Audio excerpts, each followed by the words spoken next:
A leader becomes what his home, his religion, his schooling, his moral code, and the ideals of his society have made him to be. Coming up.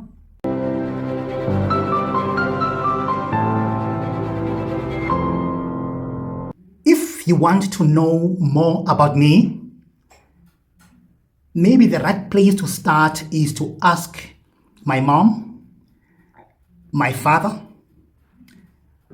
my pastor, even my teacher. Yes, absolutely. Even my commander in army, if I'm a person who is into army. My commander also fits the list. Why am I saying that?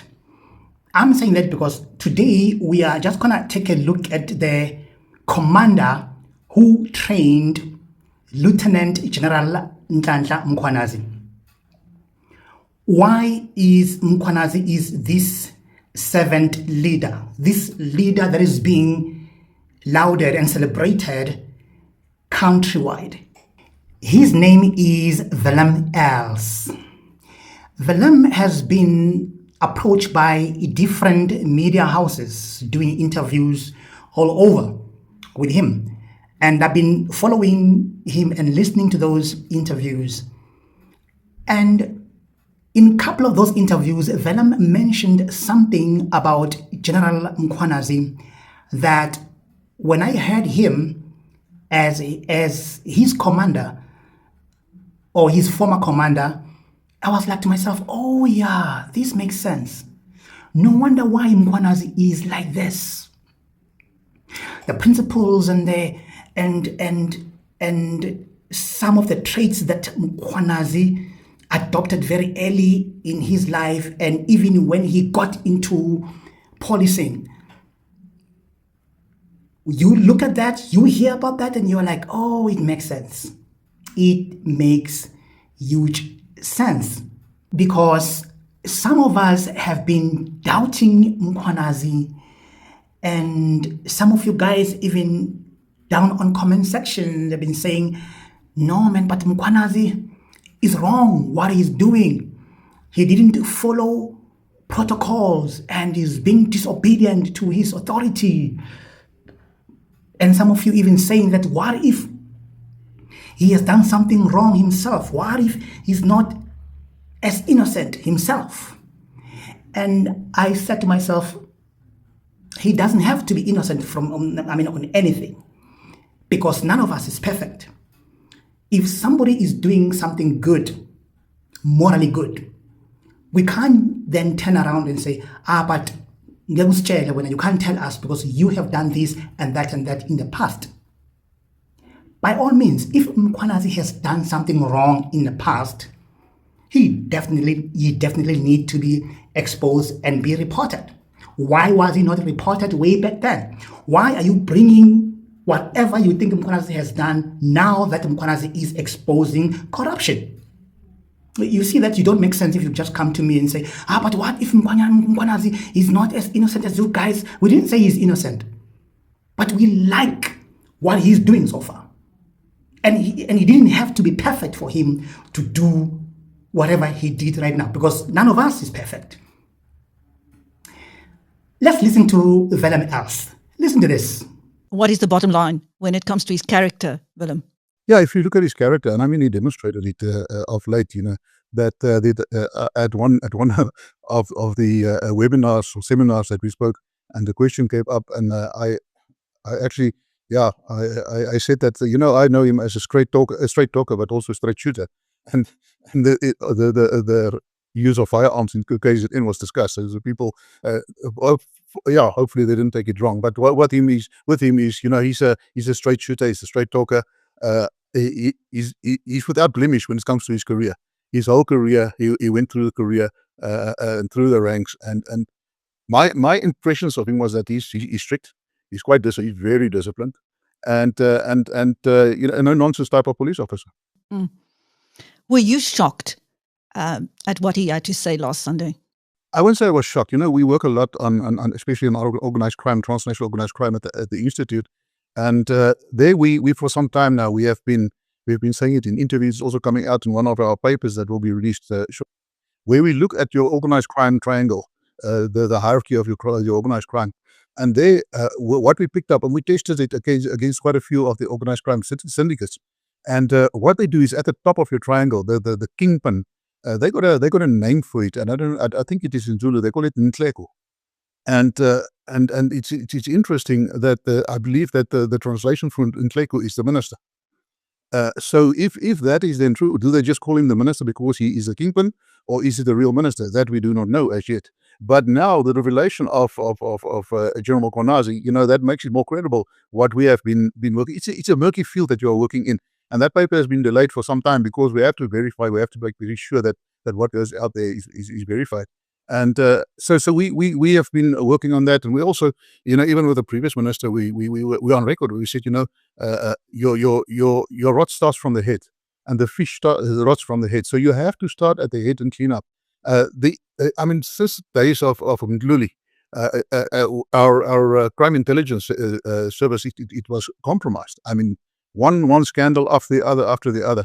But that even goes further back. If you look at our national commissioners, since the first political appointment, that was General Selebi, including him, not one of the national commissioners that have been appointed were not arrested or left under a cloud up till today.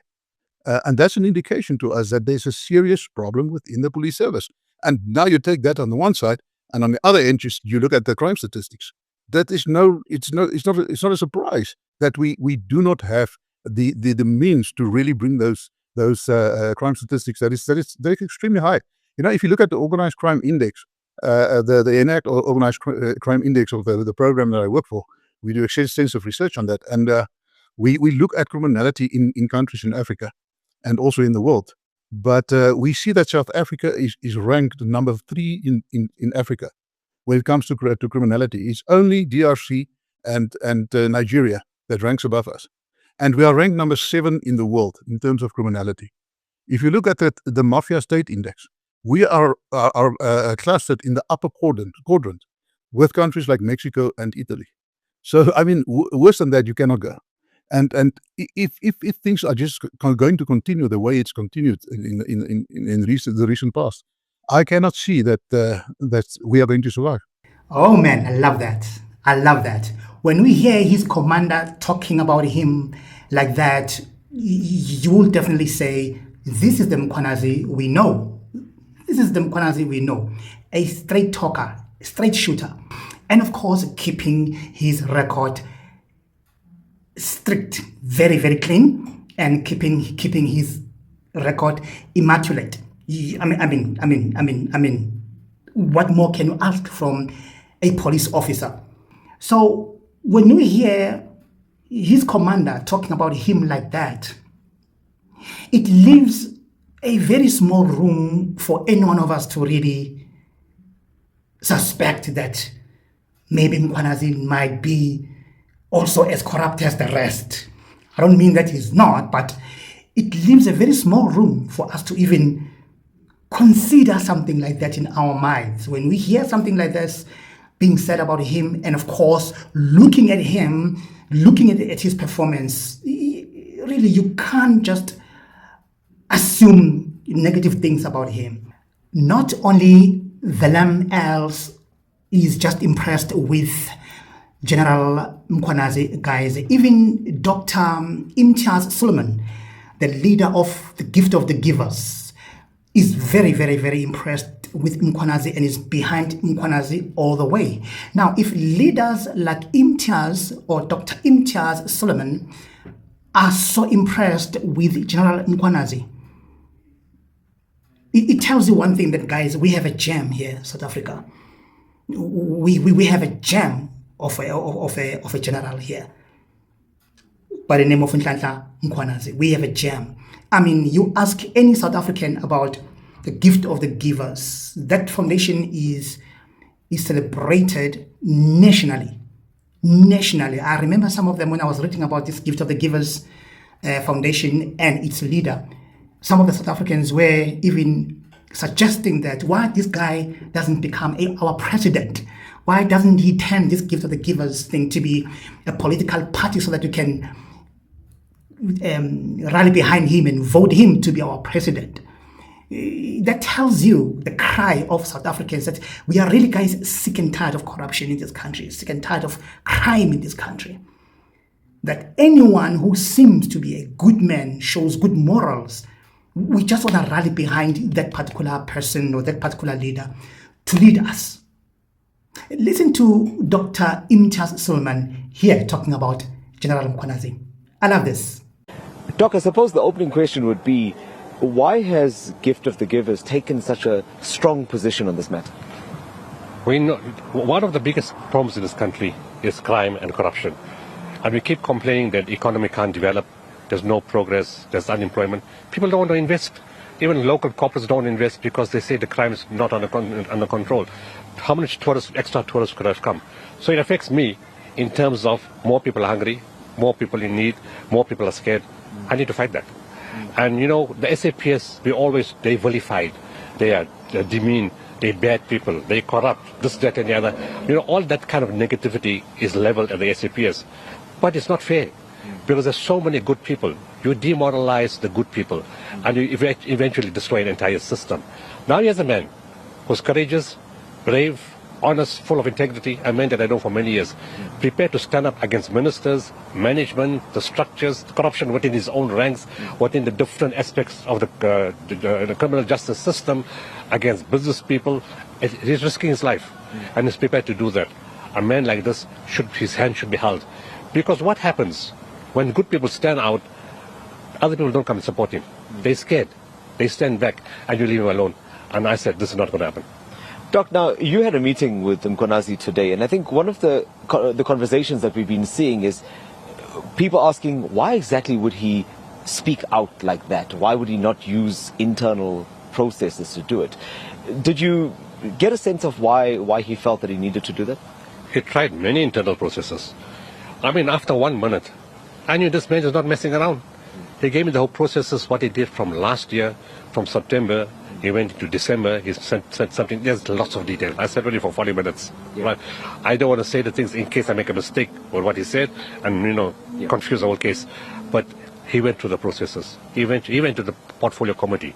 Yeah. He went to the ANC and KZN. He went to other branches. He went to top people in the police services. And he said, look, he's not saying they did not act. He's saying it sounds like nobody was successful. So he's not blaming anybody. But he said eventually he had to make a stand because he's tired of the corruption. He's tired of the negative image of the SAPS. And he's got the facts and figures there. It's not something that's, not true. He's got everything in his hand. Absolutely. Absolutely. I totally agree with Imtiaz here. Totally agree with him. I hear some of you on comment section saying, yeah, but Mkhwanazi didn't follow protocol. He disrespected the protocol and the authority. You really don't know what you are talking about. You haven't been following Mkhwanazi.